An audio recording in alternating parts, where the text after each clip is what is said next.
Vale, buenos días a todos por venir y perdonad por el retraso, pero bueno, tenemos la oportunidad de tener esta mesa redonda aquí, o la razón de que sea exactamente hoy, que tenemos aquí invitados a José Luis Martínez Lastra, que viene de la Universidad de Tampere en Finlandia, y Luis Eulogio, que viene de la Universidad de Vigo, de Atlantic. ¿Vale? Eh, yo tuve la suerte de conocerlos a ambos este año en una reunión en Bruselas y surgió la posibilidad de empezar a profundizar un poco más en potenciales colaboraciones y intereses. Y bueno, pues coincidió que esta semana podíamos estar aquí y tener esta reunión. Entonces, aprovechando que venían, planteamos el tener esta mesa redonda. ¿Vale? Entonces, hemos estado toda la mañana reunidos, esto se fue alargando y por eso el retraso que tenemos. Para contextualizar el tópico o el objetivo de la mesa redonda, veis que estamos hablando de una cuestión de confianza, impacto sociotécnico, gobernanza de la I. ¿Vale? Esto es muy genérico, es un tema en el cual pues, podemos hablar de muchas cosas y cada uno pues, igual tenéis unas expectativas de qué puede haber en esta mesa redonda a partir de esta resumen o descripción breve que hicimos, ¿no? Que puede haber aquí.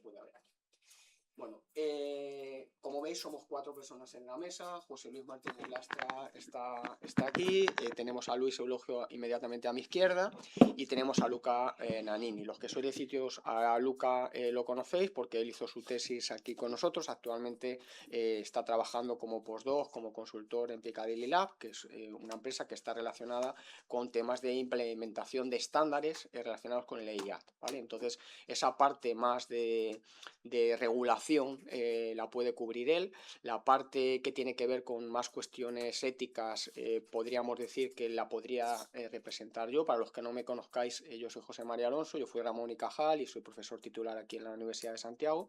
Y bueno, pues llevo algún tiempo liderando la parte del área del laboratorio que tenemos en Citius relacionado con lo que llamamos IA fiable o confiable. Cuando vais al diccionario vemos que fiabilidad, una de las acepciones que tiene es que es digno de confianza, ¿vale? Y tenemos varios proyectos relacionados con esto. Un proyecto paraguas es este proyecto que se llama Confía, que va hacia una IA confiable. Cuando hablamos de confiable es que las personas puedan confiar en ella, ¿vale? Y tenemos que entender entonces qué es la confianza, cómo definimos la confianza, cómo medimos la forma de decir si algo es confiable o no, porque al final somos ingenieros y queremos poder de alguna manera tener métricas, tener KPIs que nos digan si hacemos un determinado desarrollo, si hacemos una forma de comunicar o una actuación, si realmente eso redunda en un efecto u otro, ¿vale? En este contexto, pues en los 2 últimos años a nivel nacional tuvimos una red que era la red del Sec4Tai, que era la red de IA fiable, donde teníamos numerosos socios, en total 12 instituciones a nivel nacional, donde ya hemos hecho charlas de este tipo, mesas redondas, reuniones con empresas, para intentar poner de manifiesto qué es realidad, qué es ficción en toda esta época o esta era que estamos viviendo de la inteligencia artificial, donde todo el mundo quiere usar IA generativa, donde la gente no es muy consciente de qué hay de realidad, qué se puede hacer y qué cosas son unas expectativas que a lo mejor se pueden hacer a futuro, ¿no? Y se habla de superinteligencia, se habla de transhumanismo. Mañana vamos a tener una charla con José Luis que va a hacer bastante hincapié en eso en base a su propia experiencia personal. Y en el caso de Luis, pues nos ha estado presentando esta mañana una aplicación bastante interesante que tiene que ver con envejecimiento activo, también pensando en cómo poder medir posibles deterioros a través de un videojuego, ¿no? Entonces, si sois ingenieros informáticos, pues estamos habituados a utilizar videojuegos. Los videojuegos se pueden utilizar para muchas cosas. Y una de las cosas es hacer interacción. Cuando hablamos de interacción persona-máquinas, pues estamos hablando de interacción con nuestro ordenador, con nuestro móvil, con nuestra tablet, o estamos pensando en interacción con un cajero automático o con cualquier dispositivo, ¿no? A día de hoy, pues prácticamente todo lo que nos rodea son dispositivos inteligentes. ¿Cómo hacemos o cómo diseñamos esa interacción del futuro para que realmente las personas puedan sacar el máximo rendimiento de esas máquinas y puedan sentirse a gusto y confortables en el uso de las máquinas? Es un poco lo que queremos discutir hoy aquí. Entonces, para empezar, brevemente les voy a ir dando la palabra uno a uno para que hagan como una expresión de su punto de vista o su posición en cuanto a lo que ellos entienden por confianza y brevemente qué cosas están haciendo en relación con esto. Y luego lo que haremos será plantear una serie de preguntas de debate, viendo un poco cómo podemos hablar desde la mesa, pero también abriendo a que desde el público, si tenéis algún tipo de idea, cuestión, cosa que os gustaría discutir con todos, pues que esto sea una cuestión interactiva, ¿vale? Entonces, siguiendo el orden, como estás tú aquí a mi izquierda, doy paso a Luis Eulogio de la Universidad de Vigo. Vale, bueno, pues yo las aportaciones, buenos días en primer lugar a todos y gracias a José María por la invitación. Yo en este ámbito lo que voy a trasladar un poco son las impresiones que tengo desde la perspectiva de la utilización de inteligencia artificial en el ámbito de la salud y la relevancia que tiene en cuestiones de confianza y explicabilidad, ¿no?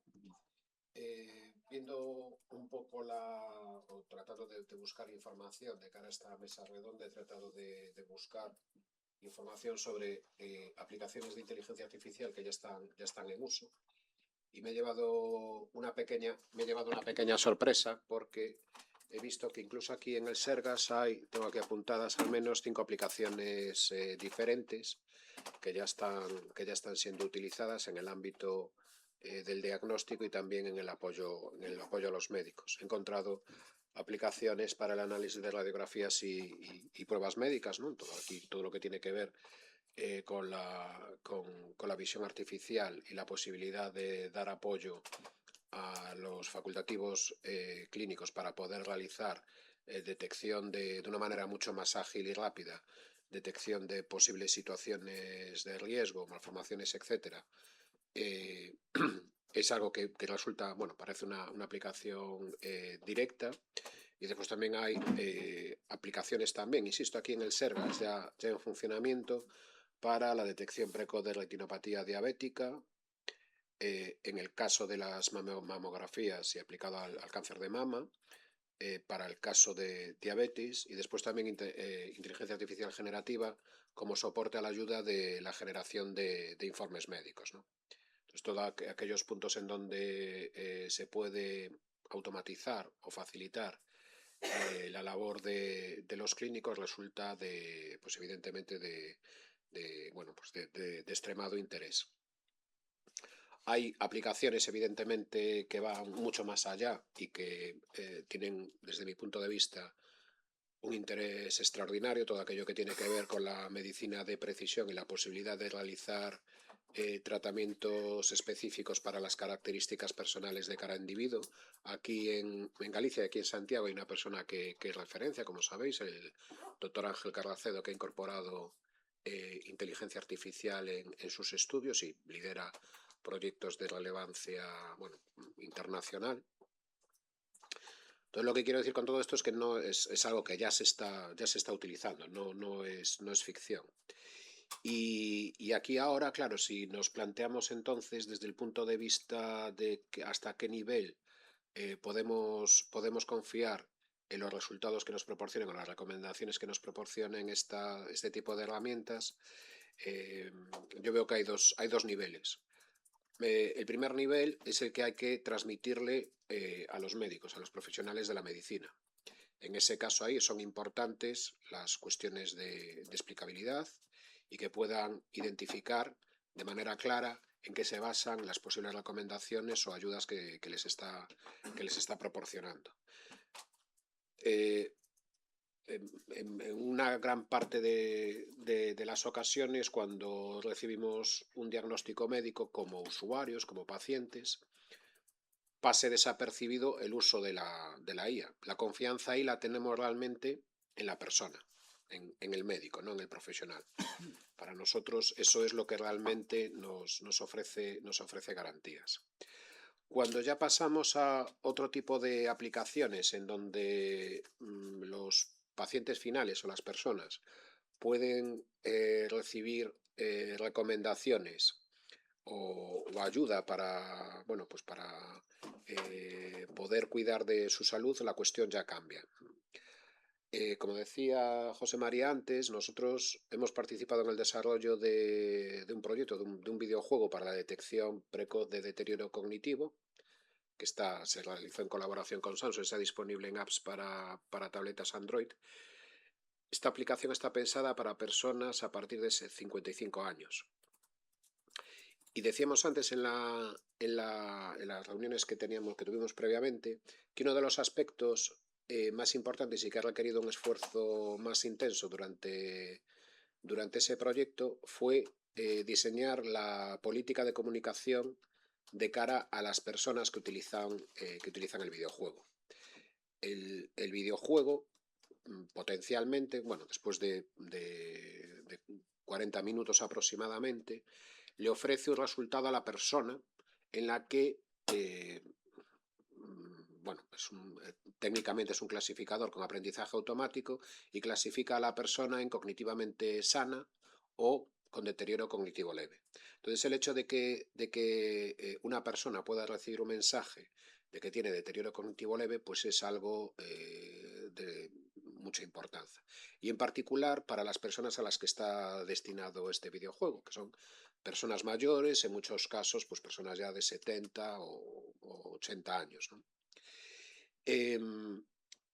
Un aspecto clave es transmitir la necesidad de que bueno, las decisiones finales tienen que ser tomadas siempre por parte de los profesionales, es decir, aquí el tema de la supervisión humana o el human in the loop es absolutamente fundamental. Hay que vencer también la inercia que hay en estos, bueno, últimamente, de que prácticamente se puede hacer cualquier cosa con inteligencia artificial y la gente pues confía plenamente en lo que la inteligencia artificial se le diga. Es responsabilidad bueno, tanto de los diseñadores como de los responsables de los productos transmitir la idea de que eso no es así. Y finalmente es necesario para aquellas personas que tienen la responsabilidad de tomar una decisión final, en este caso el médico que pueda realizar un diagnóstico, facilitar toda la información posible sobre en qué se ha basado esa decisión de la inteligencia artificial. En este caso, pues se proporciona toda la información sobre la base médica, la base científica y la equivalencia de los test clínicos a los test médicos que se utilizarían y los que están basados las diferentes visiones de los videojuegos, ¿no? Entonces aquí yo lo que me gustaría transmitir es que más allá de la explicabilidad hay una cuestión muy importante y es la responsabilidad, ¿no? ¿Quién está detrás del resultado que pueda facilitar una inteligencia artificial? Vale, muchas gracias, Luis. Evidentemente, hay distintas formas de confianza. Decía yo brevemente al principio, pues tener una confianza racional, donde alguien espera pues entender cómo funcionan las cosas, los detalles, tener un conocimiento, ¿no? Pero luego hay una confianza emocional, una confianza que depende de tu experiencia previa y muchas veces es muy difícil construir la confianza entre personas, es un proceso que lleva tiempo ir estableciendo y cuando hay algo que no funciona o algo que no es lo que esperamos se puede destruir muy rápido, ¿no? Destruir es más fácil que construir. Y ahí está todo el tema de confianza social, confianza reputacional, qué nos dicen las instituciones. No es lo mismo que esta app venga apoyada por Samsung, que sea una app que he puesto yo en mi página personal y entonces dirán, ¿y quién eres tú? Pues a lo mejor tú eres una persona súper reconocida y también tiene un impacto, o puede que no, ¿no? Puede ser positivo o Sí, en negativo. este caso en particular, fíjate que desde Samsung incluso Samsung lo que permite es hacer de altavoz y llegar a un montón de personas. Esta app, aunque está solamente disponible para tablets Android, tiene ya más de 90.000 descargas, ha tenido, bueno, pues una difusión bastante amplia, pero lo que buscaron desde Samsung desde el principio es, al margen de la solidez tecnológica, digamos, buscar el aval clínico. Entonces, antes de lanzar al mercado, está ahí, ¿no? Se ve en la transparencia, buscaron el aval de sociedades científicas del ámbito médico. Está la Sociedad de Neurología, la de Médicos de Familia, y no recuerdo ahora cuál es la otra, ¿no? La de... La Sociedad Española de Psiquiatría y Salud Mental. Exactamente. Entonces, hay un proceso de aval. Y esto está directamente relacionado con lo que decía José María, que para, digamos, la entidad que proporciona ese servicio o que avala con su imagen, porque esto es una cuestión de imagen, para Samsung, lo que necesita es también recibir el respaldo de sociedades científicas que puedan certificar que efectivamente esa aplicación puede servir como un primer cribado para poder detectar casos ocultos, ¿no?, de deterioro cognitivo. Y un segundo aspecto muy importante es la multidisciplinaridad, es decir, ya no se desarrolla una aplicación de este tipo solo por los ingenieros se tienen que preocupar de que sea robusta, segura, que no falle, que se haya validado, que tenga un porcentaje de acierto, pero luego hay que ir de la mano con los terapeutas, con los psicólogos, con la gente que nos va a asesorar en cómo hacer ese contacto con el usuario final. Y si hacemos explicaciones, no es lo mismo que expliquemos al ingeniero, que expliquemos al terapeuta, que expliquemos al usuario, la forma de comunicar y la forma de establecer esa comunicación persuasiva para que la persona entienda y confíe o no, y muchas veces que aprenda a desconfiar, ¿vale? Esto es otro aspecto importante. Una cosa que ha cambiado mucho el paradigma en los últimos años, y ahora le daré la palabra a José Luis, es que hasta hace no mucho la gente desconfiaba de la inteligencia artificial y decía, bueno, eso es ciencia ficción, eso está ahí en los libros, está en el cine, pero de pronto llegó OpenAI y puso una aplicación ahí abierta, todo el mundo se le iba a chatear con OpenAI y realmente eso fue una aplicación de beta tester en el que realmente la gente estuvo validando una aplicación que no había pasado por las pruebas ni el rigor que pueda tener una aplicación de médica importante o de aeronáutica o sector industrial donde había muchísimo más rigor. ¿Y por qué? Porque aquello era simplemente un asistente conversacional en el que era algo de entretenimiento. Claro, luego estamos viendo ahora a dónde va eso y que no es solo entretenimiento, la repercusión que tiene.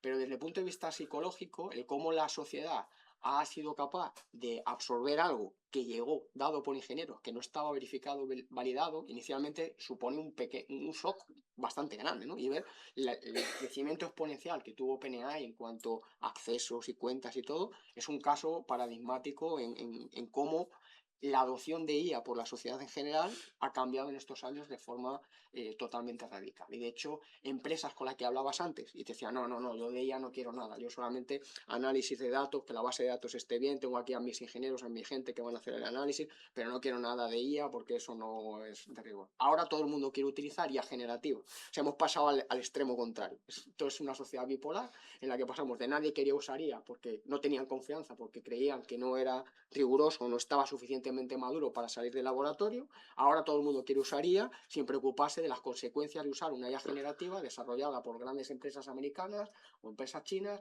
Desgraciadamente no hay muchas empresas europeas que las estén desarrollando y eso tiene consecuencias legales, aparte de consecuencias éticas, porque no sabemos qué se hace con nuestros datos, ni con la información que se está recopilando, ni al final quién va a explotar eso, ¿vale? Y eso lo discutiremos ahora después. Entonces, doy paso a José Luis, que nos hablará con su experiencia en esto, y luego la parte de las consecuencias legales con Luca. Vale, muchas gracias. Buenos días. Yo creo que, bueno, yo soy también ingeniero, además soy ingeniero de los de antes, es decir, de los cuadriculados. Sí que hoy voy a intentar exponer aquí mi versión más humanista, ¿no? Entonces vamos, sobre todo porque creo que hay como un poquito de alteración cuando tratamos ciertos temas y sobre todo cuando tratamos el tema de la inteligencia artificial, ¿no? Entonces vamos a poner un poquito en contexto. Yo me defino como una persona tecno-optimista, ¿vale? Y estoy totalmente en contra del determinismo tecnológico, ¿vale? Y ahora vamos a decir qué es lo que estamos haciendo aquí, ¿no? Somos 4 grandes simios, ¿vale? Es decir, somos monos sin cola, que nos han reunido pues, en una cosa que se llama una mesa redonda, que de redonda tiene poco. Pero... que no es redonda, pero que asimila un poquito a lo que hacían de antes nuestros antepasados, ¿no? Alrededor de un fuego, para preguntarnos cosas. Preguntar es algo también muy humano, ¿no? Porque preguntar es algo muy complicado. Por empezar, tienes que tener la conciencia de que no sabes lo que vas a preguntar y luego tienes que ser capaz de enunciar la pregunta. Es decir, es un aspecto muy humano. Y luego nos estamos preguntando cosas sobre la inteligencia artificial. La inteligencia artificial es una tecnología. La tecnología es algo que nos hace muy humanos. De hecho, somos humanos gracias a la tecnología. Entonces, lo que estamos discutiendo, lo que trato de decir con esta apertura es que lo que estamos discutiendo es algo muy humano, pero que no es nuevo. Es exactamente lo mismo que supongo que en algún momento se preguntasen aquellos que pensaban quién iban a tener el control del fuego, ¿no? Es decir, yo no tengo... Soy una persona que, lo comentábamos antes, no me sitúo en ninguno de los dos extremos. No me sitúo en el extremo de aquellos que dicen que la inteligencia artificial nos van a hacer inmortales y todo este tipo de cosas, y tampoco me sitúo en aquel extremo de aquellos que dicen que la inteligencia artificial pues, va a acabar con nuestra especie, ¿no? Creo que debemos ver el problema desde un punto de vista muy pausado, muy calmado, y sobre todo tener en cuenta que no estamos haciendo nada nuevo. O sea, confiar o no confiar en una tecnología es algo que es muy cercano a nosotros como humanos, ¿vale? Que ahora la tecnología sea inteligencia artificial, pues no lo veo que sea algo muy diferente en cuánta confianza tenemos a la hora de embarcarnos en un avión y salir volando. Pero más o menos la mayoría, por lo menos yo, porque como vivo en Finlandia hace 31 años, nos tomamos los aviones como algo en lo que podemos confiar. Y yo creo que nos tomamos los aviones como algo en lo que podemos confiar porque creo que el grado de confianza es algo que tiene que ver como la cualidad del sistema al que nos enfrentamos. Es decir, yo creo que la confianza no tiene que ser un acto de fe. Es decir, yo no creo que una persona pueda confiar más o menos en otra. Yo creo que confías si tú sabes que el sistema se ha construido para darte esos dotes de confianza. Entonces, de la misma manera que estamos totalmente confiados cuando nos subimos en un avión, creo que deberíamos estar confiados en aquella tecnología que haya sido regulada, desarrollada, regulada y explotada de maneras similares. Tú comentabas antes lo de ChatGPT y su... Claro, yo es que no veo que millones de personas se suban, por ejemplo, en un prototipo de un avión que yo me pueda construir, por muy bonito que sea el avión. ¿Cuántos de esos se subirían a mi avión? Pues seguramente ninguno, ¿no? Porque, vamos, tendrían presente cuáles podrían ser las consecuencias. Entonces yo creo que lo que nos falta a la inteligencia artificial son muchos caminos, sobre todo en la parte regulatoria, en la parte de gobernanza, y sí que es cierto que pues podemos decir, no, pues José Luis, pero es que esto nos puede llevar muchos problemas y tal. Sí, pero como a mí me gusta tirar de historia, también la física de altas energías nos podía traer muchos problemas. Y fuimos capaces de regularla, saber qué hacer y saber qué no hacer, ¿no? Al menos la mayoría de nosotros, y algunos que no. Entonces no veo ningún tipo de diferencia. Eso sí, lo que sí que nos puede dar aquí problemas es la concentración de poder que puede llegar desde la utilización de una inteligencia artificial. Y digo concentración de poder, aquellos que tienen en posesión las infraestructuras, los modelos, los datos. Eso sí que es más problemático, porque sí que estamos ante una tecnología que es muy similar, digamos, a lo que pasa con la física de altas energías, en las cuales cualquiera que quiera hacer investigación o que quiera hacer negocio necesita una gran capacidad económica para poder empezar, ¿no? Por ejemplo, si tú quieres hacer un modelo fundacional de los de verdad, ¿vale? Y lo quieres entrenar, pues la inversión es muy grande. De la misma manera que la inversión era muy necesaria en aquellos años de la energía nuclear. Lo supimos solventar, lo solventamos con infraestructuras públicas.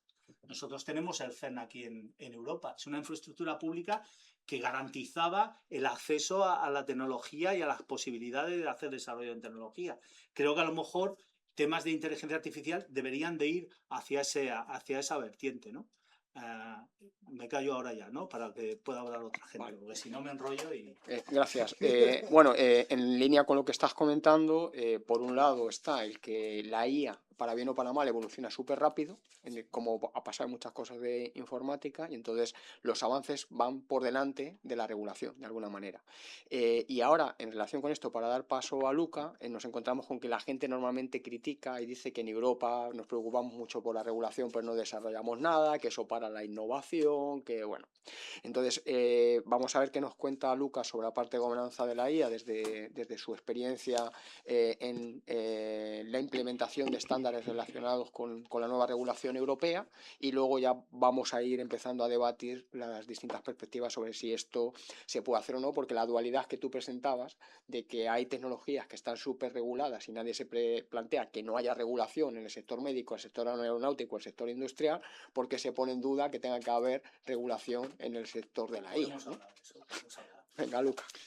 Vale, entonces gracias José. Sí, estoy de acuerdo, en Europa muchas normas. Vale, entonces para llevar a mi perspectiva en continuación aquí con José Luis y Luis también, estamos hablando de confianza y también estamos hablando de principios éticos y de aspectos de reglamentación que vamos a ver un poquito en un modo más aprofundido ahora.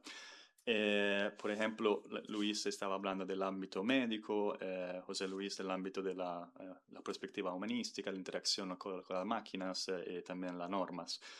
Y en ambos casos creo que lo que estamos pidiendo a los ciudadanos que confíen, como José Luis estaba representando, confíen en la tecnología. En el caso del avión, yo voy a tomar un avión, tengo que saber que atrás está como un sistema de normas, de estándares, vamos a ver, que pueden ayudar a nosotros a reprobar, a inspeccionar que el sistema funciona. Y que tenemos documentación técnica que puede ser algo que alguien externo a este sistema, que desarrolló el sistema, puede comprobar. Vale, eso creo que es el marco, el enfoque de mi charla ahora. Es decir esto, que la confianza no se decreta. Si se basa a decretarse es como fe, es como un dogma religioso. Y si nadie puede comprobar esto, tenemos un problema bastante largo. En Europa desde el 2024, empezó en el 2020 como draft, como bozza, en italiano, perdón, tenemos una reglamentación para la inteligencia artificial.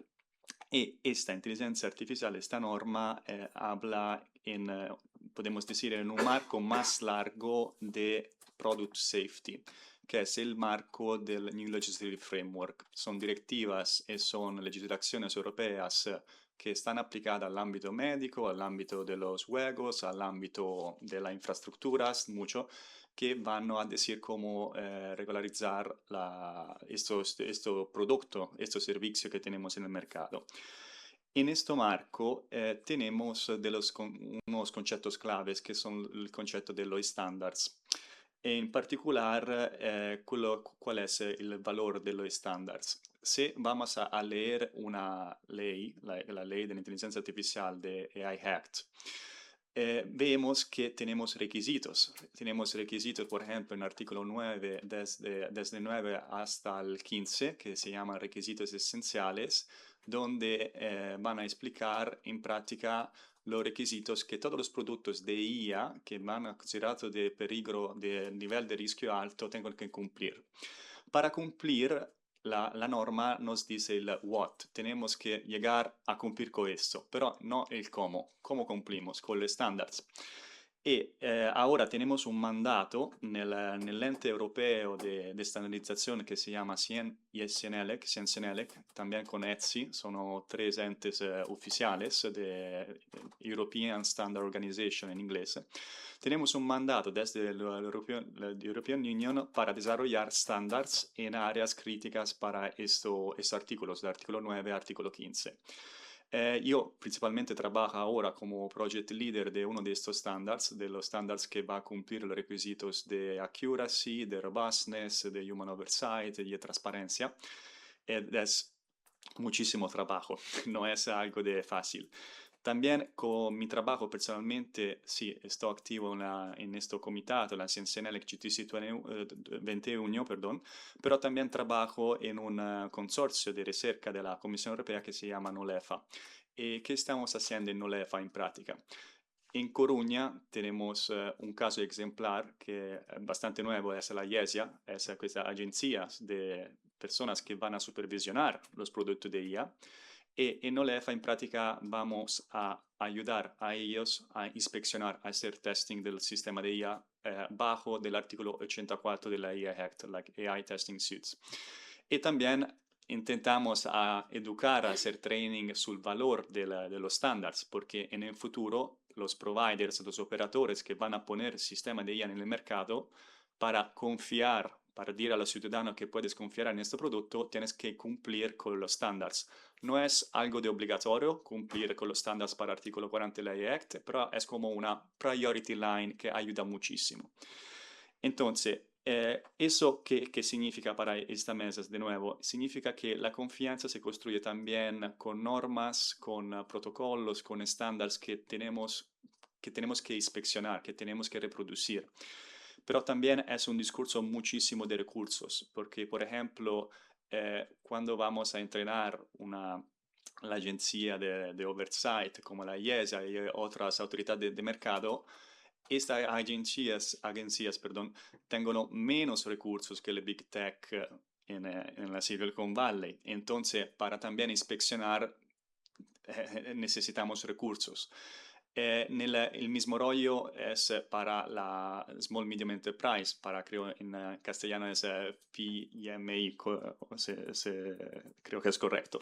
Que en práctica, para cumplir con la AI Act, para una empresa pequeña tienes un coste, es una sorta de lujo normativo que puede costar bastante. El AI Office, la Comisión Europea, ahora vale, tiene esa legislación en acto, pero tienes que desarrollar línea guía, las guidelines, para ayudar a cumplir también estas pequeñas empresas. Entonces, eso es la prima tensión que me gustaría aquí dejar en la mesa, el discurso de los recursos. Y también otra tensión que me gustaría presentar es esta, que ahora tenemos una norma de los estándares que se van a desarrollar para sistemas que encajan en el marco normativo del New Jersey Framework, donde los productos estaban fijos. Por ejemplo, aquí puedo inspeccionar algo de físico, eso es. Con la IA hoy el discurso se está complicando muchísimo porque hablamos de sistemas que están mostrando adaptive behavior, por ejemplo en el caso de la Agentic AI, no del GPA, y también todo este marco del New Industry Framework, vale, estaba evaluando sistema fijo, más estable. Ahora, ¿qué tenemos que hacer? Tenemos que, en ese caso, para ganar la confianza, evaluar la conducta de ese sistema de Agentic AI. Y también ese es un discurso que es pretty much ongoing, en inglés de nuevo, y tiene muchas incógnitas porque tenemos que, al final que revisar en ese caso nuevamente, no la ley Act exactamente, pero todas las legislaciones conectadas a la ley Act que informan la ley Act también. Sí, con esto concluyo. Vale, gracias, Luca.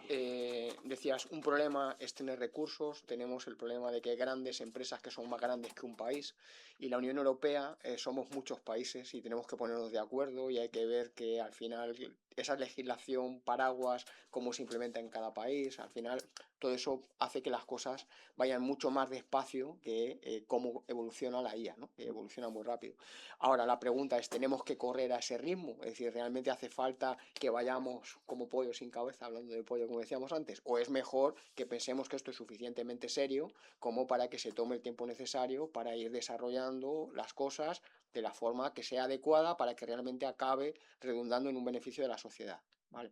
Entonces, en relación con esto, os voy a empezar a plantear algunas preguntas. La primera sería, ¿cuál es el impacto que podemos considerar actual de la IA a nivel micro y a nivel macro, ¿no? Y ver de qué manera, más allá de lo que es el marketing y cómo grandes empresas están haciendo mucho dinero con esto, si realmente esto está llegando al ciudadano. Y estamos viendo que sí, que hay proyectos exitosos, pero un poco, bueno, pues me gustaría a ver quién se anima a ir comentando un poco vuestra perspectiva. ¿Cuál es el impacto actual real? Es decir, estamos viendo que hay aplicaciones de verdad que se empiezan a utilizar. La gente realmente percibe que más allá de recomendadores de música, de películas, de cosas, realmente cuando van al médico el uso de la IA acaba haciendo una diferencia. Cuando estamos hablando de temas económicos, de inversión, también estratégicamente a medio y largo plazo como país esto nos va a ayudar, porque necesitaremos más recursos, y ahora vemos que hay más recursos para defensa, por ejemplo, con la situación geopolítica que tenemos. se está moviendo a nivel de colaboración o coordinación a nivel europeo, lo que llaman AI Factories, redes de centros de supercomputación, idealmente yendo hacia un potencial CERN, igual que ocurrió en física, porque necesitamos hacer algo, necesitamos tener una autonomía en Europa que sea una autonomía estratégica en todos los aspectos, en defensa, en tecnología, en aspectos alimentarios también, porque si al final todo lo hemos externalizado y nosotros no hacemos nada, aquí nos dedicamos solamente al turismo, ¿de qué vamos a comer? ¿No? ¿Qué vamos a vivir? A ver, ¿quién se anima a comentar un poco sobre ese aspecto, impacto, micro, macro, cada uno como queráis comentar un poco? Yo, simplemente para hilar un poquito con la cuestión anterior. O sea, es cierto que a Europa a veces se les critica por ser un ente regulativo, ¿no? O sea, pero yo creo que eso está bien, ser una potencia reguladora. Creo que creo que Europa sea una potencia reguladora, creo que es algo bueno, ¿no? De hecho, yo estoy aquí súper cómodo porque sé que tenemos una regla que me facilita estar cómodo, porque ninguno de vosotros va a tener una pistola, la va a sacar y me va a soltar un disparo, ¿no? O sea, que ser una potencia que crea reglas es bueno.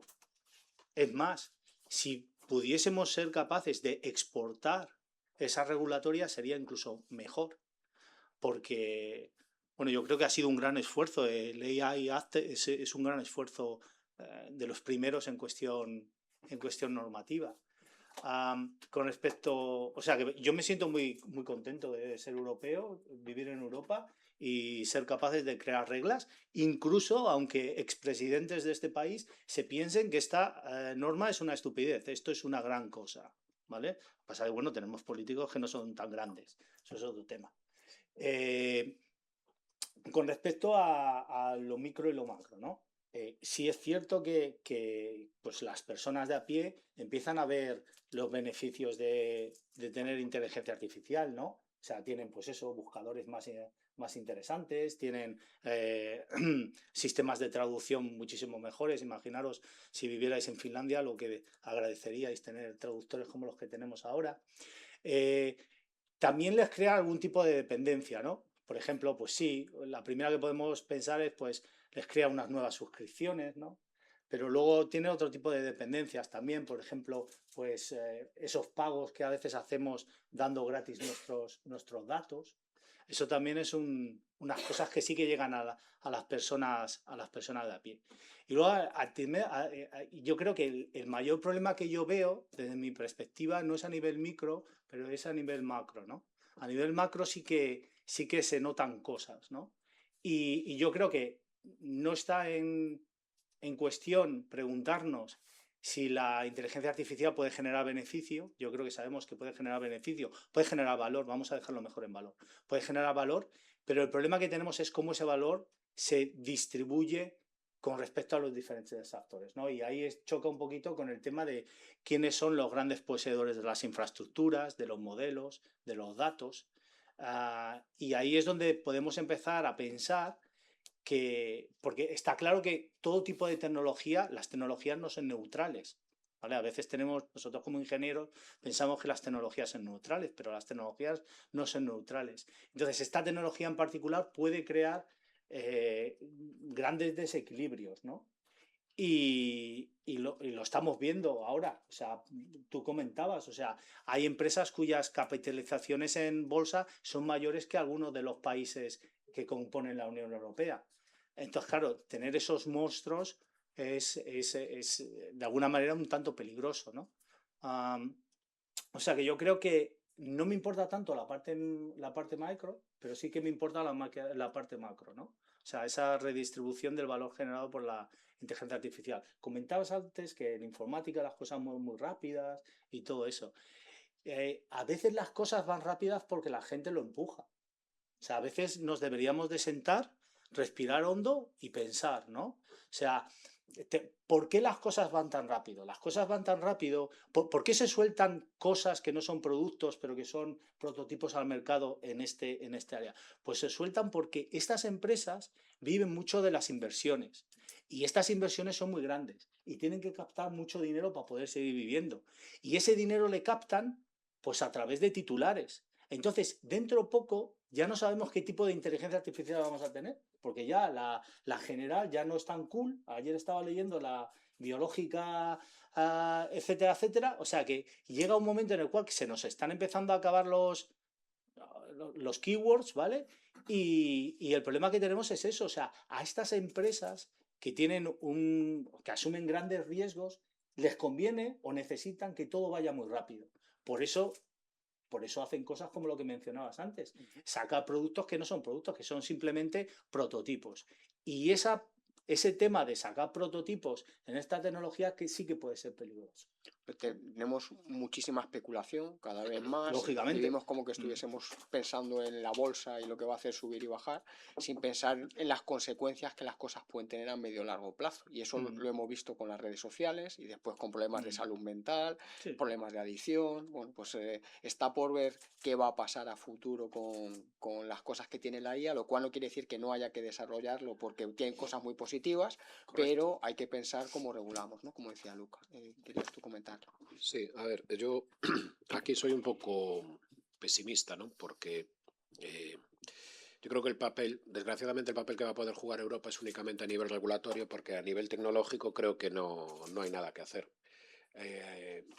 A mí todo lo que está pasando ahora con la IA me recuerda un poco cuando después de la época esta de Internet, el boom de la web y todos los servicios digitales y la aparición de las grandes compañías americanas como Google, después Meta, todas estas, que en Europa estaban obsesionados por generar las alternativas europeas. Siempre se busca, vamos a generar una alternativa europea al producto americano. ¿Y qué ha pasado? ¿Cuántos casos de éxito hay? Cero. Hay cero. No hay grandes empresas ni iniciativas privadas que puedan competir con las norteamericanas, y los esfuerzos que se hacen desde la Unión Europea para competir no sirven para nada, sinceramente. La estructura de investigación que hay en Europa, basada en financiación pública, con una serie de proyectos que tienen una financiación que, si la comparamos con la financiación de los frutos de las empresas norteamericanas, es ridículo, y consiste en tener, pues, no sé, N proyectos de 10 millones de euros, cuya finalidad es, una vez que son financiados, conseguir la aprobación por parte de la Unión Europea de que esos proyectos se han hecho bien, tener el ok a los deliberables y ahora otra cosa mariposa. ¿Vale? No se genera valor realmente. En Estados Unidos ese no es su modelo. O sea, no hacen proyectos por hacer proyectos. El proyecto no es un fin, sería un medio. Y aquí en Europa muchas veces trabajamos, el proyecto es el fin. Y no hemos sido capaces de ser competitivos ni antes, ni lo vamos a ser ahora. Entonces, el papel que nos queda, pues es simplemente tratar de proteger a los ciudadanos europeos frente a los productos que vienen de fuera. Y a lo mejor, pues, si estamos en Estados Unidos, pues nos podemos montar en un coche Tesla con conducción autónoma y a ver qué es lo que pasa. Vale. Aquí podemos tener la garantía de que se supone que hay protección al ciudadano para que cuando te montes en un coche autónomo, en el momento en el que te dejen montarte en un coche autónomo, pues la cosa ya habrá sido suficientemente probada y validada. Eso no es así. En Estados Unidos no está siendo así, y hay múltiples ejemplos de accidentes, situaciones de riesgo, gente que se suicida, etcétera, como consecuencia de seguir usando prototipos. Es cierto, se está utilizando, hay una frase, ¿no?, muy famosa, que si no pagas por el producto es que eres tú el producto. Y sí, hay muchos ejemplos de situaciones, pues, muy lamentables, que están vinculadas directamente con el uso de la inteligencia artificial. A nivel micro nos vamos a beneficiar, nos estamos beneficiando todos, es evidente, ¿no? Ya no solamente es el tema de las recomendaciones de las películas de Netflix, sino muchas otras cosas, incluso en nuestro día a día. Cuando estamos en el trabajo, en prácticamente todos los sectores, sobre todo aquellos que tienen una menor carga de trabajo manual, se está siendo más productivo, y teóricamente un empleado, un trabajador, podría hacer el mismo trabajo en menos tiempo y por lo tanto ganar en otras cosas, ¿no? En tiempo de ocio, etcétera, etcétera. Lo ideal sería llegar a una sociedad en donde todo estuviera, el trabajo duro, perdón, estuviera automatizado y el ser humano se pudiera dedicar a la creatividad humana de verdad. Pero eso parece que es está muy lejos, ¿no? Entonces sí, nos beneficiaremos a nivel micro. En la mayor parte de los casos, gracias a tecnología que viene de fuera, como siempre, es decir, a tecnología que viene de Estados Unidos principalmente y también de Asia, nos vamos a beneficiar. Y a nivel macro, yo creo que va a seguir pasando lo mismo que sucedió en los grandes cambios en la historia de la humanidad reciente, desde la revolución industrial, que sí supuso un cambio brutal, pero también supuso un cambio en la concentración de la riqueza, la aparición del capitalismo, etcétera.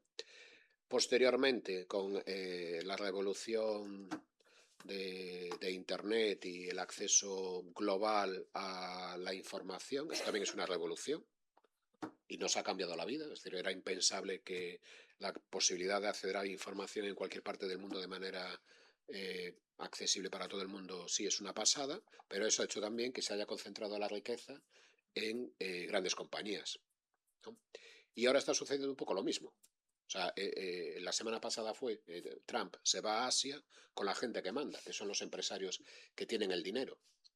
Vale, entonces a nivel macro, ¿qué es lo que va a pasar? Pues yo creo que lo de siempre, que esto va a servir para que siga concentrándose la riqueza en manos de unos pocos y además desde el punto de vista geopolítico en unos determinados lugares. Por eso hay las luchas que hay a día de hoy entre grandes potencias para poder hacerse o poder tener una posición defendible en ese campo. Y en el caso de los europeos, pues soy muy pesimista, sinceramente. Creo que vamos a tener muy poco vamos a pintar más bien poco. Únicamente podremos, no sé, pues sí, no nos subiremos a aviones que no hayan sido probados, esperemos que sea así. Y que cuando haya que, no sé, si utilizamos un sistema de diagnóstico médico basado en IA, pues seguramente habrá pasado por todos los protocolos de la Unión Europea y estará suficientemente probado para que, bueno, pues para que se equivoque, por lo menos como se equivoca un ser humano, que yo creo que ya es aceptable, ¿no? Como un profesional. Sì, no, io sto d'accordo con José Luis e Luis, sono osservazioni abbastanza comprensiva y larga, pero intento ser un poquito más granular en el ámbito de normas y de reglamentaciones. Hacemos como una zoom out. Nel 2024, in noviembre, fu presentato alla Commissione Europea un rapporto che era il rapporto di Mario Draghi, il Draghi Report. El report hablaba de la competitividad comercial, market competitiveness para la Europa. E desde este rapporto se creò como un nuovo amendment Act, quello che si chiama hoy il Digital Omnibus, como una serie de modificas a normas preexistentes que también van a afectar la IA en este caso. El Digital Omnibus para la IA fu approvato per il Consiglio, il Parlamento e la Commissione il 7 maggio passato. E van a estar misuras que van idealmente a simplificar un poquito la aplicación de esta norma. Pero también quello que el report de Draghi estaba como poniendo en enfoque es decir que el mercado europeo es de verdad 27 estados con legislaciones, proceduras administrativas que no favorecen a empresas externas. Si yo quiero acceder al mercado de Estados Unidos o de Asia, y no sé, de China, vale, tenemos un set de normas, pero es un set de normas que idealmente es más homogéneo, no heterogéneo como nosotros.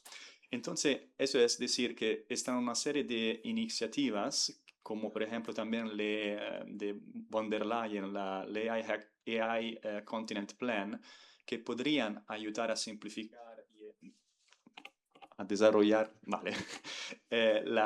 i sistemi di IA, los prodotti di IA, la ricerca in IA in Europa.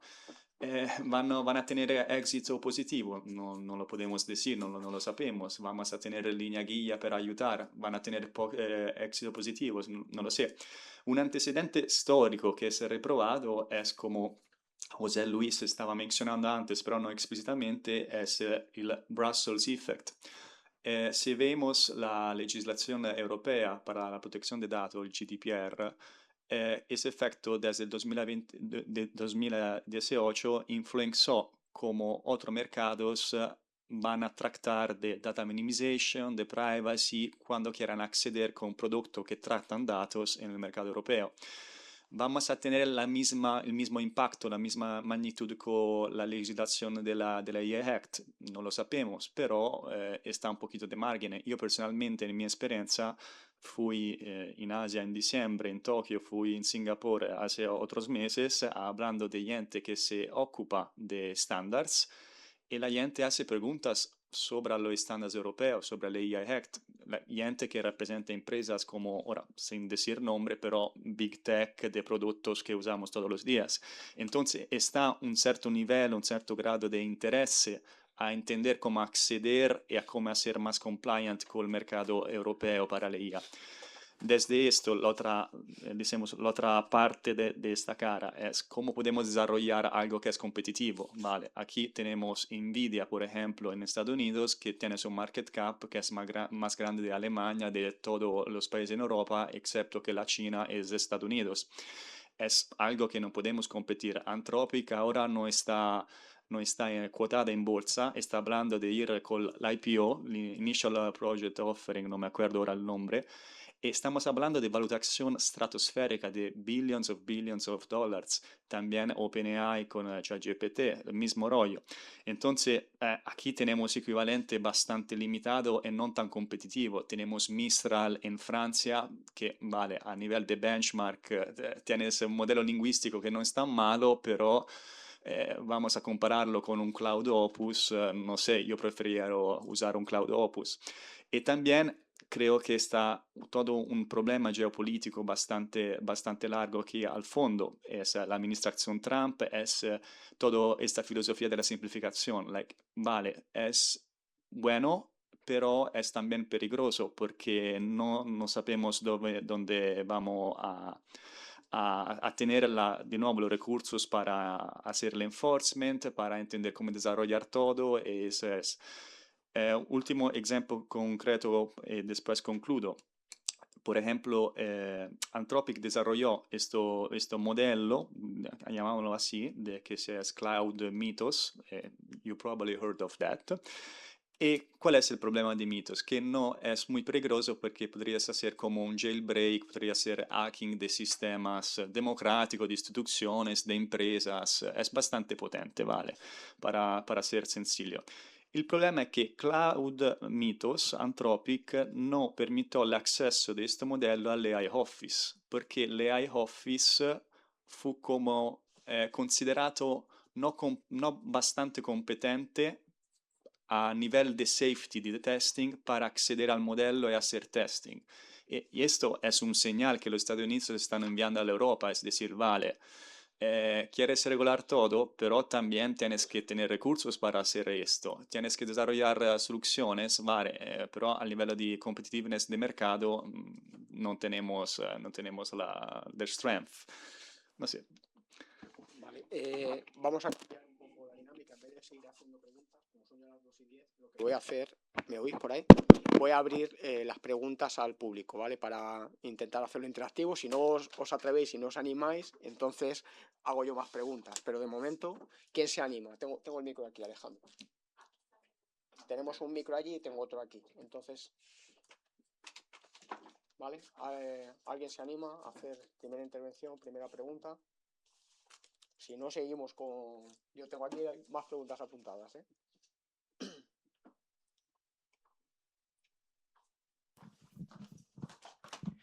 Buenas. Bueno, más que pregunta, es un comentario en base a lo que he ido oyendo de vosotros. Agradeceros por compartir desde su punto de vista. Mi perfil es en ingeniería de software. Entonces, cuando escuchaba José Luis, sí, que pensaba diciendo, no, soy ingeniero de la vieja escuela y todo ello, pues también me sentía identificada con eso, porque en ingeniería contamos con técnicas, metodologías para el desarrollo de software, existen estándares ISO en la que pues digamos esto de la confianza ha estado siempre presente, ¿no? En el software como tal. Y qué pasa con un arquitecto de software, qué preocupaciones tiene a la hora de querer que no solo queden requisitos, más allá, digamos, de que es importante las regulaciones, sino ir bajar a un nivel más de implementación, de mecanismos de desarrollo, eh, que escuché también a Lucas sobre lo que es la importancia del testing, de las pruebas, pues allí creo que hay que poner en valor justamente para este tipo de sistemas que cuentan con componentes de módulos basados en IA, sistemas basados en IA, el rol del ingeniero de software, ¿no? Como tal, y que podamos aprovechar del estado del arte que hay para poder, digamos, que no solo quede en research, sino que realmente se pueda también aplicar. Y eso, ¿vale? Hacer eso en valor. Creo que soy optimista en el sentido de que al menos pretendo de que no sea Europa solo que seamos buenos para regular. Estoy orgullosa que hayan esas regulaciones y que Europa tenga eso.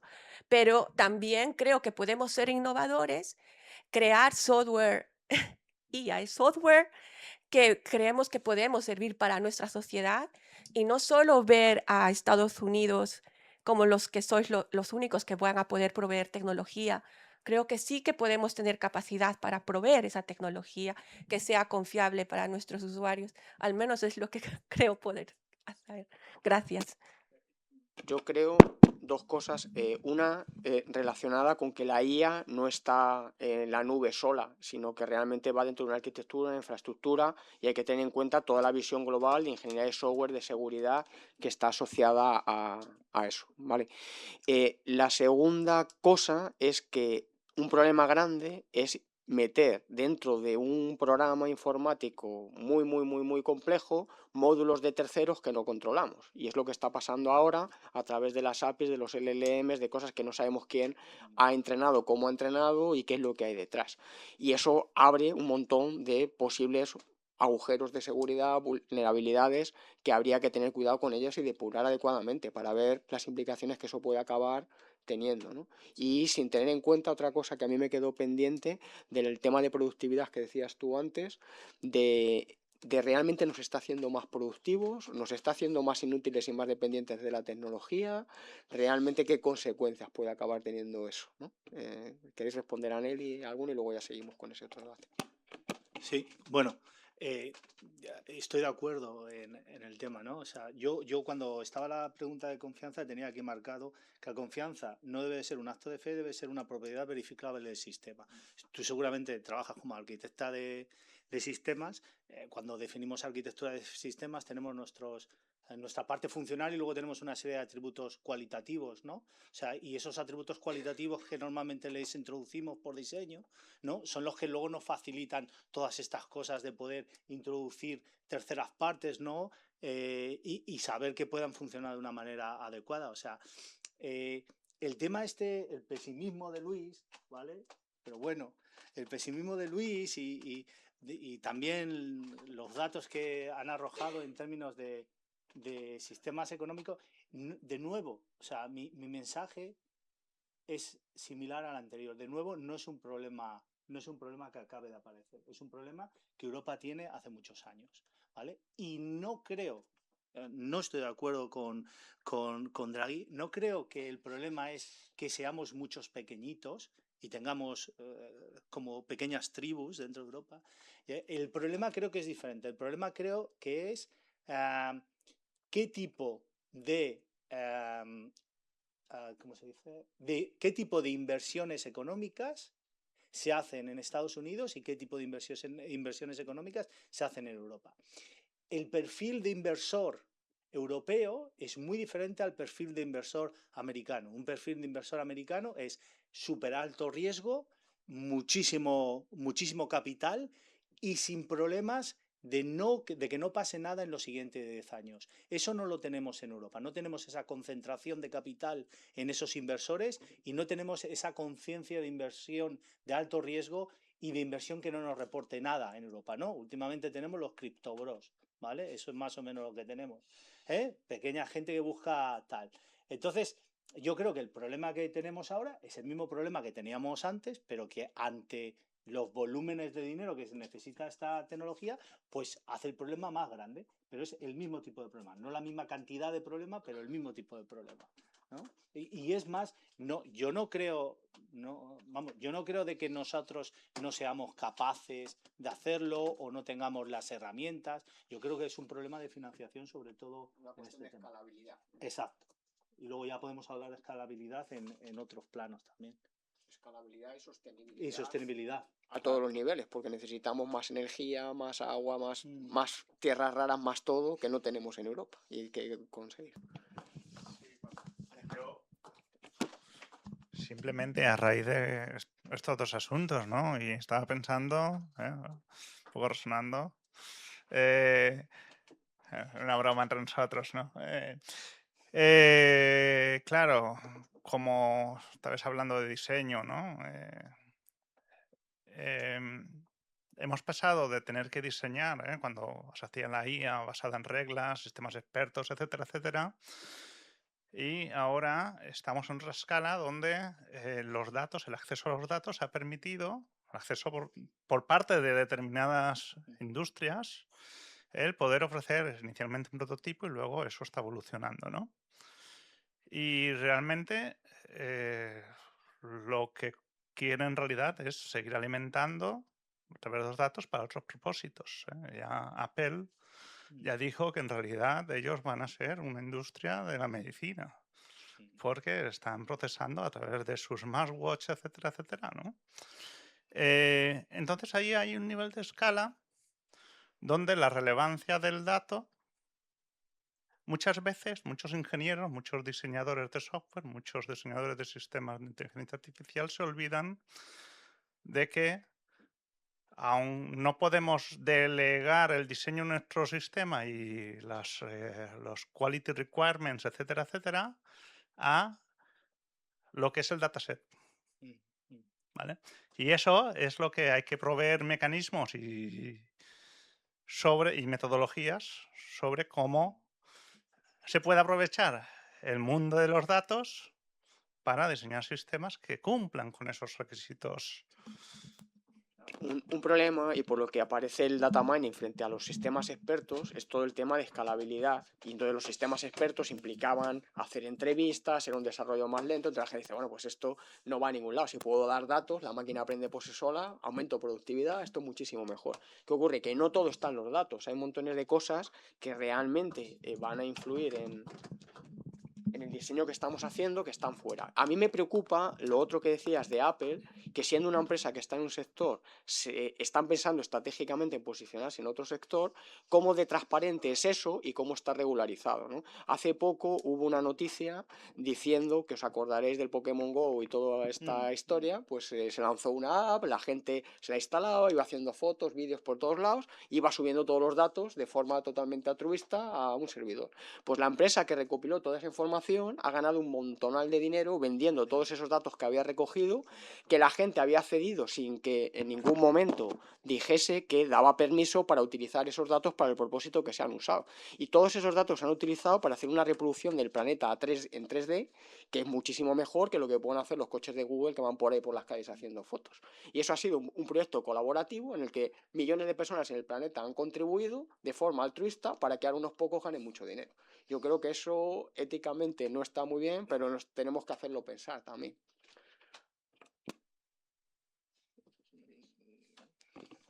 Sí, puedo. Sí, adelante. Perdón. Puedo. Es un discurso también de finalidad de uso. Por ejemplo, aquí de nuevo estamos en el marco, por lo menos en Europa, del GDPR, de data minimization, de cómo vamos a usar datos. Por ejemplo, en el sentido de la GPA, del sistema de General Purpose AI para el AI Act, tenemos requisitos bastante centrados, enfocados. El artículo 53, artículo 55, está todo un capítulo que está desarrollado y, digamos, traducido en el Code of Practice, que es el del GPI. También, por ejemplo, hablan del Training Data Summaries, de medidas para cumplir con copyright laws. Son cosas bastante importantes que el Model as Service Providers, por ejemplo, no sé, pensamos a ChatGPT, de nuevo Anthropic o Alibaba, Qwen, otros, pueden cumplir. No es un requisito, quello del Code of Practice, algo bastante fuerte, pero es algo muy recomendable. De nuevo, aquí en Europa tenemos un ecosistema de legislaciones bastante larga para los datos. Hablamos del GDPR, pero también están normas en acto como el Data Act o el Digital Governance Act, que hablan del concepto de accesibilidad e interoperabilidad de los datos para entrenar el sistema de IA en empresas públicas, en instituciones. Es todo más desarrollado en Europa que en otros lugares del mundo. También tenemos ahora al final otras legislaciones para los daños de la IA, que es el Product Liability Directive, que también se relaciona con el aspecto de data breachings, pero de nuevo, es siempre el aspecto de enforcement. Vamos a tener las normas, ok, pero vamos a tener a las personas que están capaces de morder, es decir, vale, that's the fine, pay the fine. Verifica que se cumpla la norma. ¿Cómo lo vas a...? Sí, sí. Perdón. Sí, no, bueno, yo estaba pensando antes cuando comentabas el tema de Apple y que esté utilizando los datos que va captando. A mí realmente tampoco es que me preocupe particularmente. Lo que me preocupa ya no es tanto que pueda utilizar los datos para eso, sino que los servicios que vaya a proporcionar, si van a ser accesibles para todo el mundo o no. Claro, ese es el problema. Es que ese es... Claro, es que ese es el problema. A mí no me preocupa que me monitoricen constantemente, me da igual, sinceramente. O sea, yo soy del que le doy que sea todo. ¿Qué pasa? Que sí que no quiero que se usen esos datos si después el beneficio no va a ser para todo el mundo. Es decir, a mí que se capture, incluso lo que comentabas de Pokémon, pues mira, pues si tienes un mejor servicio, genial, y puedes tener una reproducción del mundo a 3D, genial, siempre y cuando, claro, si tienes que pagar, no sé, pues $10 o lo que sea para eso, pues ya no está tan bien. Y en el caso de la salud es todavía peor, ¿no? Porque si lo van a utilizar una empresa americana que tienen un modelo sanitario como el que hay en Estados Unidos, claro, pues sí que ahí hay un problema de enriquecerte tú con lo de todo el mundo, y eso no está bien. Es decir, si tú utilizas lo de todo el mundo y devuelves lo que ellos han dado, pues bueno, pues sinceramente, pues no lo veo mal, ¿no? Yo creo que precisamente en el ámbito de la medicina es donde posiblemente vayamos a ver una revolución más radical gracias a la posibilidad de que te den, o sea, en lugar de hacerte como antes, que básicamente un médico lo que es un sistema experto, que utiliza prueba y error, ¿no? Entonces, claro, si el número de intentos para dar con la tecla es muy inferior, gracias a todo esto, pues bienvenido sea. El problema es que para eso pues tengas que tener un seguro médico de no sé qué, que tengas que pagar no sé cuánto, claro, ahí eso pues no, creo que está lejos de la filosofía y del pensamiento que existe en Europa en términos generales, ¿no?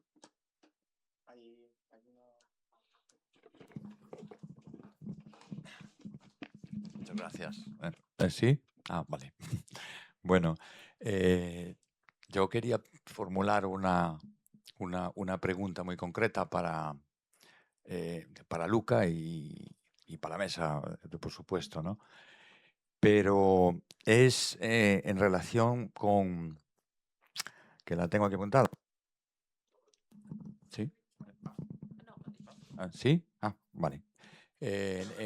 Luca, el reglamento europeo de IA y los marcos derivados, ¿no? De, pues esto, el PRN8 tal, el IA Shield, el TELSEC 4TA, tratan la transparencia como una propiedad técnica del sistema, verificable por auditoría, explicabilidad post-hoc, documentación de datasets y trazabilidad de decisiones.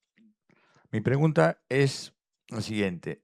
Si la mesa contempla una segunda acepción operativamente distinta de la primera, en concreto, la transparencia entendida como acto declarativo institucional, en donde un sistema de IA, al modo de un texto fundacional, declara, modo geométrico, qué axiomas le constituyen, qué prohibiciones tiene grabadas, qué actos rehúsa hacer por construcción arquitectónica y no por un ajuste o por los ajustes posteriores.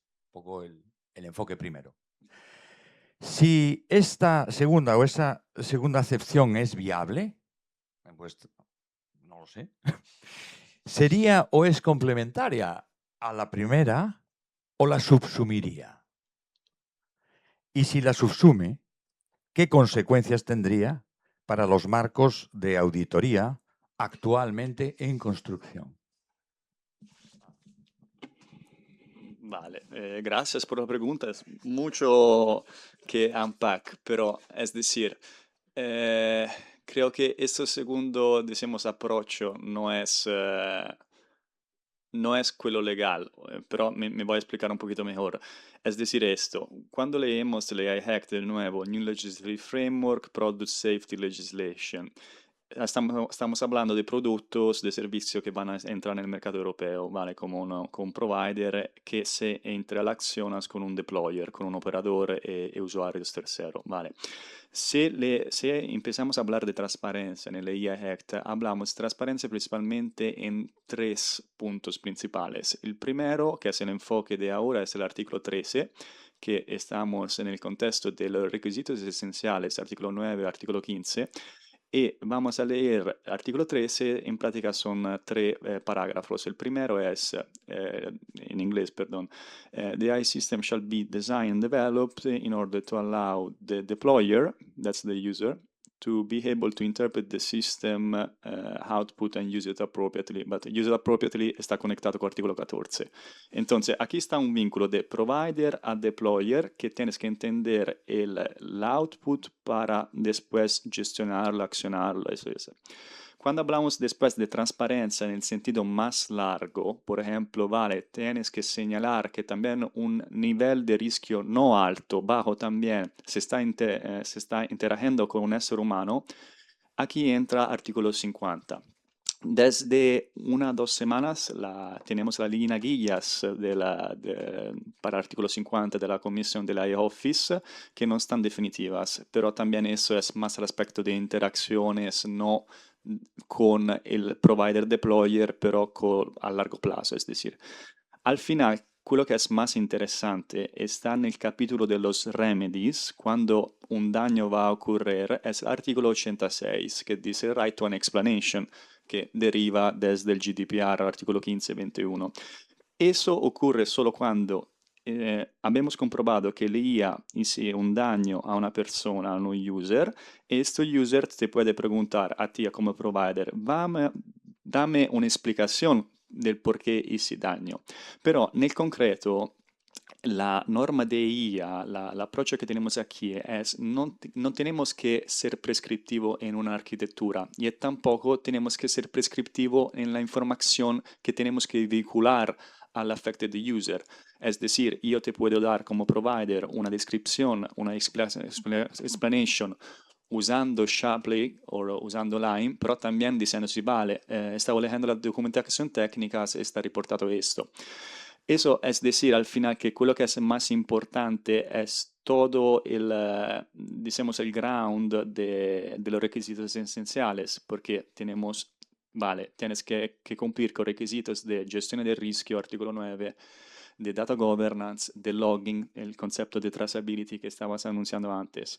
De nuevo, transparencia, de tener información en la instrucción de uso para el deployer, no para el usuario. Y después human oversight, accuracy, robustness. Entonces está todo esto núcleo bastante largo de cosas que van a depositarse en la documentación técnica, anexo 4 y artículo 11. Y esa es la información que tenemos que, en ese caso, tramitar. No tenemos que, es decir, especular en arquitectura Foundation Model LLM para dar explanation.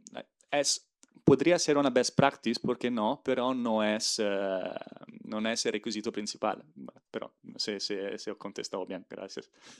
O sea, una cuestión de transparencia, es transparencia del modelo o transparencia de lo que el modelo dice hacer, ¿vale? Y entonces eso es algo que sí que se traduce en tener un disclaimer, yo fui entrenado por este propósito, y luego tú haces un uso que es distinto del que yo he declarado y ocurre una consecuencia colateral. Pues entonces ya no es responsabilidad mía porque estás tú haciendo algo que no estaba pensado.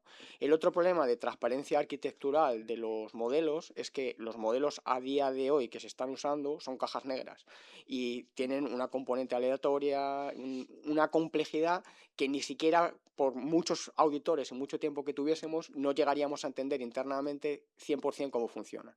Se están haciendo muchas cosas a nivel de investigación, a nivel tecnológico, intentando entender mejor esos ajustes en los modelos, y eso abre puertas a cosas como, por ejemplo, los steering, que permiten de alguna manera inyectar cierta información en los modelos, que está relacionado con el jailbreaking y todo esto que decíais antes, porque tiene un cierto peligro. Es decir, si al final yo tengo un modelo que puedo manipular de alguna manera, pues ya no es lo que haya declarado el que entrenó el modelo, que estaba entrenado de esta forma y valía para tal. Hay un tercero que puede manipular y como ese modelo está integrado en mi arquitectura, al final me han colado un gol sin yo saberlo. Eso es muy peligroso. A día de hoy, con la tecnología que tenemos, yo creo que no se puede controlar. Entonces, esto lo que abre es un nivel de desconfianza y a lo que lleva, yo lo que entiendo desde el punto de vista de auditoría, es en el caso de que, en principio, las empresas europeas van a tener que declarar que cumplen con el EIAC. Para eso tendrán que utilizar los estándares correspondientes y todo esto. Si luego alguien, un usuario, o un tercero, un deployer o quien sea, dice que no, entonces habrá un pleito y entonces ahí empezarán a entrar los abogados y ahí tendremos el problema de si una empresa es más grande o más pequeña, si puede o no puede defender, al final si uno está contento con pagar una multa y veremos esto realmente cómo se acaba articulando, ¿no?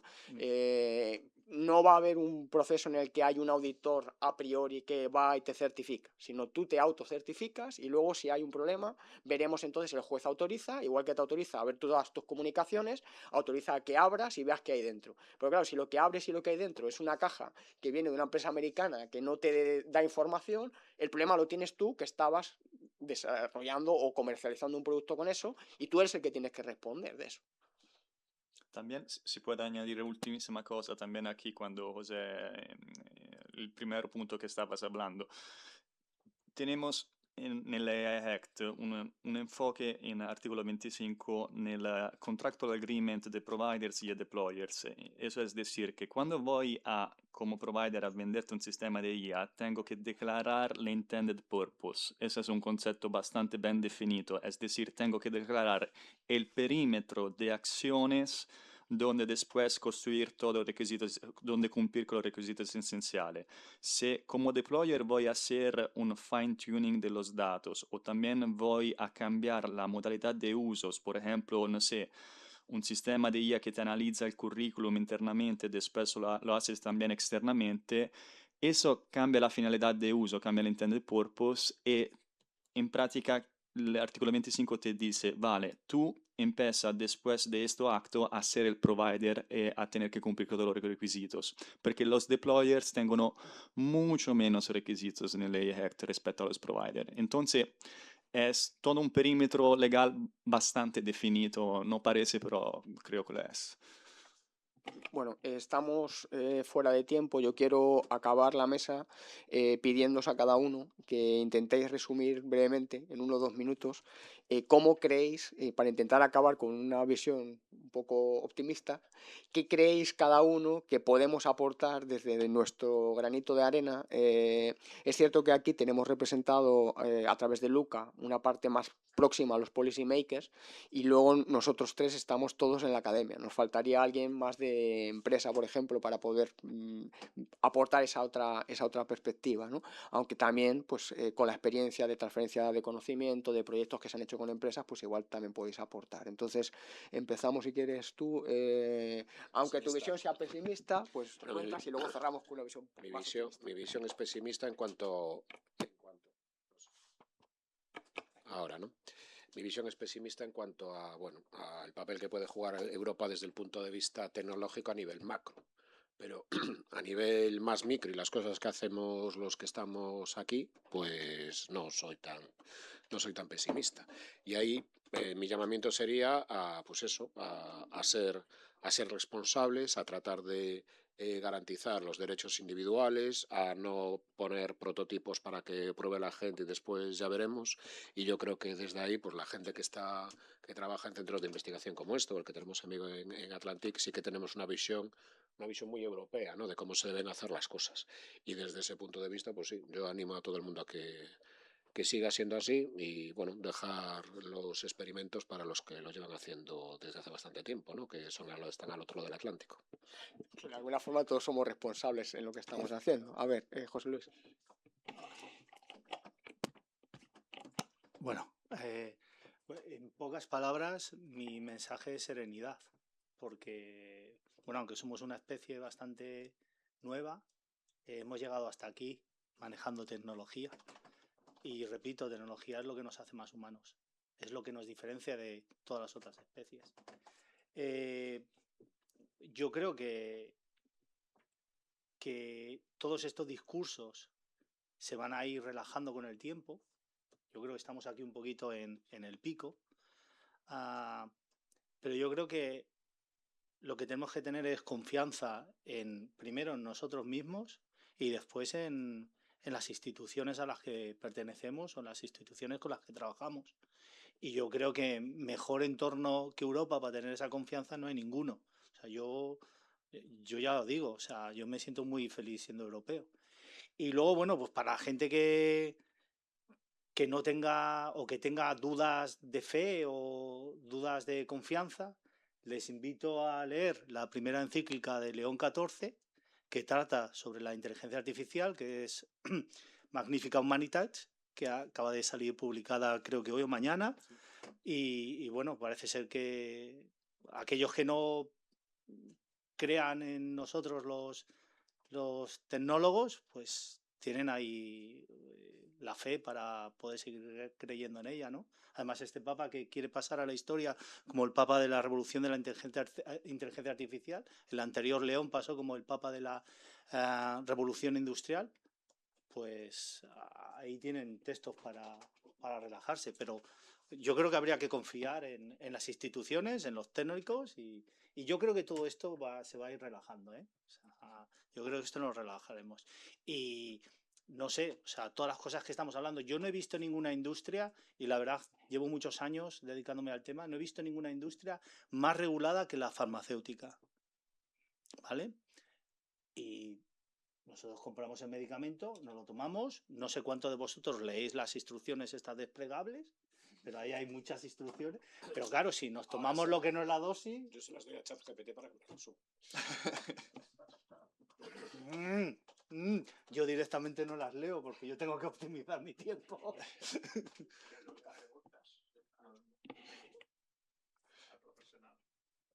No, io completamente d'accordo con José Luis. Yo también creo que soy contento de ser europeo, porque no, mejor que americano de estos días, con esta administración Trump. Pero sí, de todo modo, vale, para reflexionar un poquito y concluir, llegamos desde años de move fast, break things, esta filosofía de la Silicon Valley, vale, tenemos que romper pactos sociales, innovar, social media, big data, IA. Y también tenemos empresas que tengan un interés a hacer el fear mongering, a alimentar un poquito el miedo una vez de esta tecnología. Pero de todo modo, son tecnologías que van a estar y van a estar más reguladas, no solo en Europa, porque nosotros nos gusta y tenemos el Brussels Effect. Cioè, vamos a mirar todos los nuevos marcos de gobernanza de la IA que están surgiendo en el mundo, son muchísimos. Y también tenemos organismos supranacionales como la UNESCO, la OSD, donde tenemos forum donde hablar y poder alinearse. Yo creo que al final el marco de responsabilidad de gobernanza del IA sería un tema que va a crecer, se va a estabilizar a ver con más maturidad después, como también alinearse con la innovación. Yo personalmente me gusta reclamar esta teoría de economía que es la de Porter Hypothesis, que es decir, cuando tenemos un ámbito, un dominio que es regulado, pero regulado con criterio, cuando está regulato podría también acelerar la innovación tecnológica, no ralentarla, no pararla. Gracias. Para terminar, simplemente añadir que en nuestro caso, estando en la universidad, desde la universidad y asumiendo que todos tenemos que poner nuestro granito de arena, que los desarrolladores tienen que pensar en hacer el desarrollo tecnológico de forma responsable, pensando en todas estas consecuencias, no querer ir más rápido de la cuenta, sino bueno, tomarse su tiempo, decir que es muy importante la parte de educación, y no solo la parte de educación de formar a estos futuros ingenieros que van a desarrollar cosas, sino la educación social y formar a la gente que entienda las consecuencias o no del uso de determinadas herramientas. Luego cada uno es mayorcito para decidir y tomar las decisiones que quiera, pero que se sepa un poco lo que hay detrás, que no nos creamos cualquier cosa que escuchamos, incluso la discusión que tenemos en cuanto al uso de los LLM, los ChatGPT, todas estas cosas en educación. Yo les digo a los estudiantes, no os fiéis de un único LLM, consultar a varios, y si consultáis a varios, igual que uno va al médico y si no le gusta la opinión, consulta varias opiniones, pues también puedes intentar usar distintas herramientas, ¿no? Entonces, pensemos de una forma crítica y no solo en el objeto de confiar y mejorar la confianza, sino saber cuándo tenemos que desconfiar, porque la desconfianza tampoco es mala si está limitada. No podemos desconfiar de todo, porque si desconfiamos de todo no salimos de casa, pero dentro de ese nivel de confianza, desconfianza, yo creo que encontrando el equilibrio está el resultado. Entonces, gracias a todos por venir. Con esto cerramos la mesa redonda.